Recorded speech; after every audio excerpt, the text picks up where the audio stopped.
Hello, xin chào các bạn đã quay trở lại với review 5 phút. Ở cuối tập 80, sau một hồi giao chiến hết sức ác liệt, Sinh Linh Bất Diệt cùng Thạch Hạo và Tiểu Tháp đã bị đám người kia nhốt vào trong một cái pháp trận. Tuy vậy, Tiểu Tháp cũng rất mạnh mẽ, bởi vậy rất nhanh pháp trận đã bị phá vỡ, cuộc chiến hỗn loạn nổ ra. Thế nhưng, dưới sự hợp lực từ ba tên kia, Tiểu Tháp vẫn không thể một mình chống lại. Cuối cùng, mượn trí tốt cốt tới từ Thạch Hạo, Tiểu Tháp mới miễn cưỡng phá tan được đòn toàn lực của đám người kia. Lúc này, tình thế đã vô cùng cấp bách, Tiểu Tháp dưới sự hợp lực của đám người kia, nó đã không còn chiếm được thế thượng phong nữa. Tuy vậy, cũng đúng vào thời khắc quan trọng nhất, ngay khi công kích của đám người kia chuẩn bị lao tới, Liễu Thần lại đột nhiên xuất hiện. Và ngay sau đó, cuộc chiến gay cấn nổ ra. Trong hư không, những loại bảo thuật mạnh mẽ cũng liên tục được đánh ra, chiến đấu có thể nói là hết sức kinh người. Tuy vậy, đến cuối cùng, đúng vào lúc Bất Lão Thiên Tôn lao tới đánh về phía Liễu Thần, ở trên tay của nàng đột nhiên xuất hiện một cái lá liễu, sau đó điểm lên trán của tên kia. Ngay sau đó, lá liễu đã hóa thành một sợi dây trói buộc bao trùm toàn bộ cơ thể Bất Lão Thiên Tôn, khiến hắn không thể nhúc nhích. Và không chỉ có Bất Lão Thiên Tôn, ở bên cạnh, những sợi dây còn trói buộc thêm cả giáo chủ của Ngưng Kim Môn và Ngũ Hành Sơn, khiến cuộc chiến chấm dứt. Lúc này đây, mặc dù Liễu Thần đã trấn áp được ba tên kia, thế nhưng sau một hồi nói chuyện, nàng vẫn thả hình chiếu của bọn họ đi. Và ngay khi đám người kia rời đi, ở bên cạnh, Sinh Linh Bất Diệt cũng ngay lập tức đi tới và nói lời cảm ơn với Liễu Thần.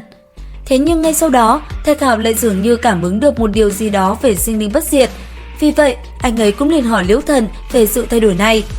Ở bên cạnh, Tiểu Tháp cũng vậy, toàn thân nó phát sáng, dường như cũng đang cảm ứng theo sự biến đổi của Sinh Linh Bất Diệt. Và đúng như linh cảm của mọi người, Sinh Linh Bất Diệt đã có sự thay đổi. Ngay khi nó vỗ cánh lao nhanh về phía trước, tất cả mọi người cũng nhanh chóng đuổi theo. Khi mọi người dừng lại, cũng là lúc trong hư không, thân thể của Sinh Linh Bất Diệt dần dần biến đổi. Xung quanh người nó, từng luồng sinh mệnh không ngừng xoay quanh, hai cánh dang rộng, sau đó lóe lên. Chỉ trong giây lát, Sinh Linh Bất Diệt đã hóa thành một chàng trai khôi ngô tuấn tú, trên người mang một bộ chiến giáp tỏa ra hơi thở hết sức mãnh liệt. Ở bên cạnh, Thạch Hạo nhìn thấy sự biến đổi của Sinh Linh Bất Diệt thì vô cùng hiếu kỳ. Ngay lập tức, từ trên tay anh ấy, con mắt trùng đồng đã xuất hiện, nhìn về phía Sinh Linh Bất Diệt. Thế nhưng, một điều kỳ lạ, ngay khi Thạch Hạo nhìn vào nó, thần thức của anh ấy liền bị thiêu đốt, thậm chí cũng không nhìn ra bản thể của Sinh Linh Bất Diệt là gì. Ở bên cạnh, Tiểu Tháp thấy thế cũng khuyên Thạch Hạo đừng có xem, bởi vì có xem cũng không thể nhìn thấu được. Sau đó, nó cũng nói cho Thạch Hạo biết lai lịch kinh người của Sinh Linh Bất Diệt. Nghe xong, Thạch Hạo chỉ biết lặng im kinh ngạc mà thôi. Tới cuối cùng, sau khi trò chuyện một hồi, mọi người đã quyết định sẽ cùng nhau rời đi tới một nơi gọi là Bảo Giới Thái Cổ.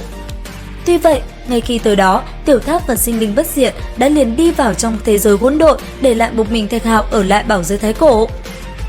Lúc này, ở tại nơi hoang vu hẻo lánh tràn đầy những bộ xương khô, Thạch Hạo có chút mờ mịt đứng đó.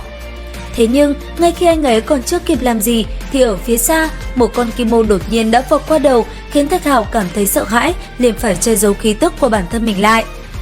Tuy vậy, ngay sau đó, khi con kim mô kia biến mất, Thạch Hạo lại đột nhiên phát hiện ra luồng khí tức quen thuộc ở rất gần mình.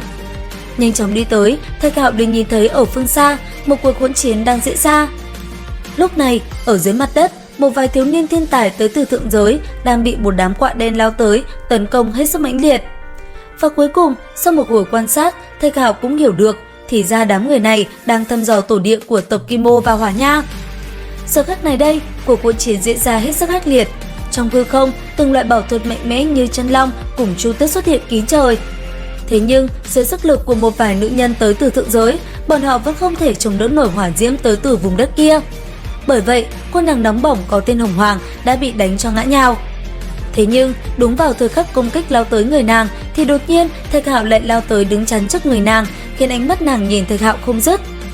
Đến đây thì hết tập 81 Thế Giới Hoàn Mỹ. Xin chào và hẹn gặp lại các bạn ở những video tiếp theo.